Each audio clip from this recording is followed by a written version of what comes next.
Hi authors, I'm Tiffany Yates Martin, a career developmental book editor, the author of Intuitive Editing, and the founder of Foxprint Editorial, and this is Editing Quick Tips.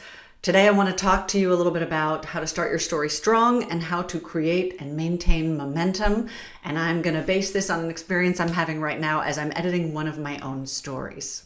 So right now I'm working on the re-release of an older book of mine that published several years ago. The rights have come back to me, and so now before it gets re-released, I just wanted to go ahead and do a really solid revision of it. And as I'm reading it, I realize the opening is completely slow, static. It lacks a strong hook. The story doesn't really get going until quite a ways into it. So I want to talk about some of the things that a good, strong story opening should accomplish. First of all, it should give readers a reason to relate to and invest in your characters. It should create a conflict, an obstacle, or friction, or a challenge, or something that jolts your character out of her status quo. So we see a reason, so we see some sort of change, some sort of stimulation, forcing the character into a new direction. And it should create strong story momentum that you can build on and keep going throughout the story to keep readers moving forward through your story. The general rule of thumb is that you should start close to an inciting event for your story. So I did that. My inciting event happens in the first scene, in the first chapter. However, after that, I detoured into creating a whole bunch of backstory. This is a series. The book is called Heart Conditions. It's part of a series called The Breakup Doctor, and this is book 3 of 4. Series are a little bit different from doing just a regular standalone because you have to give the reader some information that they need in order to understand the world of the story. If they are forgetful, returning readers, or even new readers, you want them to be oriented to the story. However, in doing that, I kind of erred on the side of really front-loading a bunch of backstory. So when I was revising the story, I needed to start with a strong hook. And remember, we talked about 3 of the things that your story should accomplish at the beginning. So here's how I fixed the problem. The first thing I realized was that the first 3 chapters were mainly establishing the backstory from the previous titles in the series that the reader did need to know to understand some of what was happening, but we didn't need to know it then. And that's the key with backstory, is knowing when the reader needs to know what.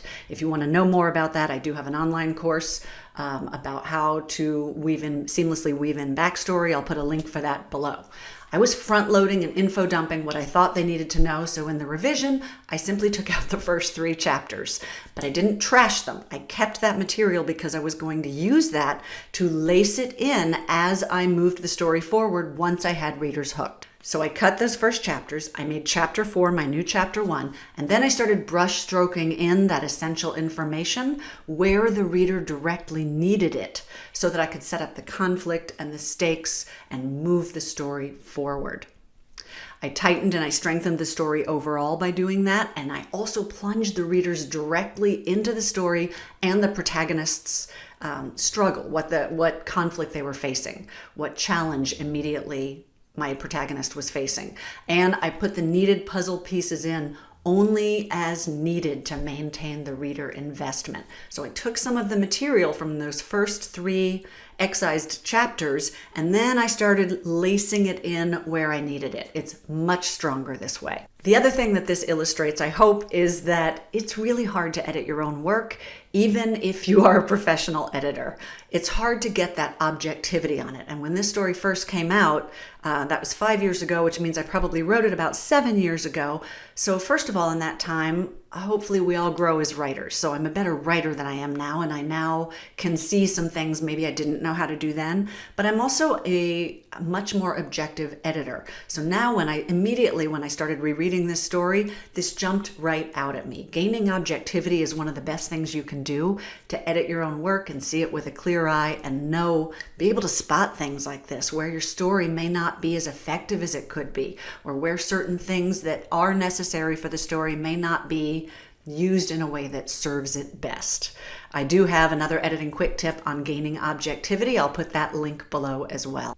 I also created a blog post where I specifically show some of the edits I made. So if you want to get a closer look at what this actually looked like in practice, I'll put the link to that blog post in the comment section below as well. And you can sign up for my blog on my website, where I also have a lot more tips like this available. There's a lot of resources on my website, foxprinteditorial.com. Most of them are free.